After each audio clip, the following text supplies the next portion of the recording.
Now, COVID vaccine pushers have long insisted the jab's a, quote, safe and effective for almost everybody of every age. But the government was forced to try and clarify an alleged serious contradiction in its own advice today when it came to the safety of the Pfizer vaccine for pregnant women.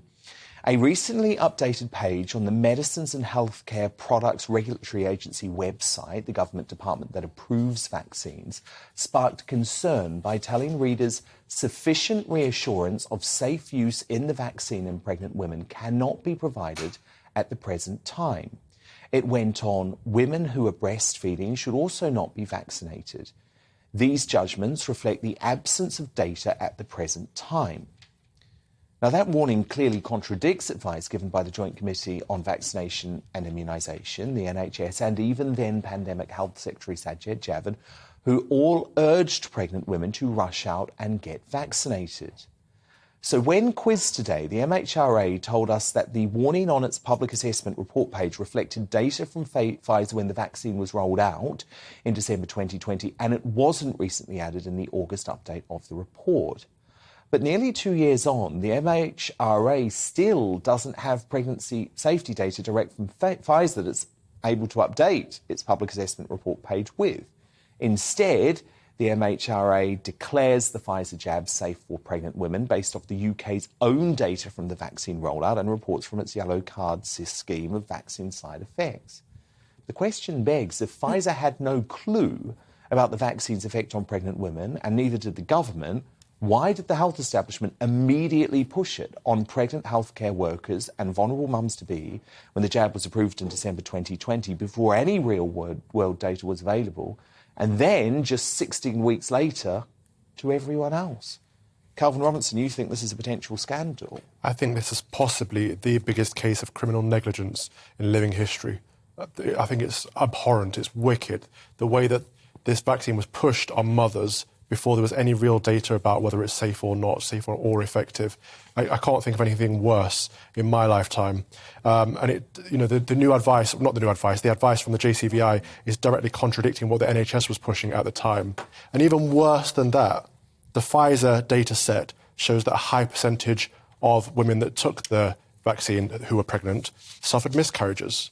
And the number around it is being verified still, but Reuters and the FDA, who are both at the forefront of these fact-checking websites, could not verify or deny the percentage, and neither could Pfizer. So it seems to me that this is an unsafe vaccine for mothers to take.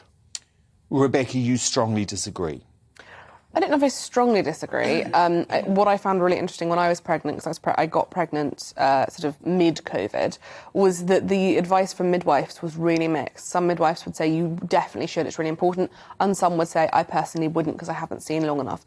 The difficulty is it's not possible to do any kind of ethical test on whether something's safe for pregnant women. So, for instance, we have no idea what the safe level of alcohol for pregnant women is because you cannot do a controlled test on it.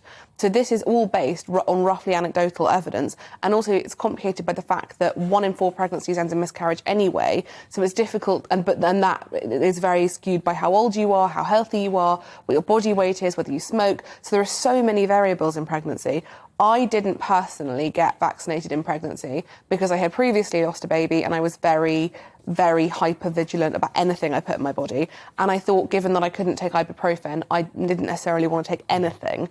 However, of the 20 women I know from my antenatal group to have babies at the same time as I did, the other 19 all did get vaccinated and all of their babies were born fine. So I think it's a very, very complicated thing to say. And basically, the science is not there because we do not do tests on pregnant women. But Dawn, isn't the issue about the British public having availability of full information?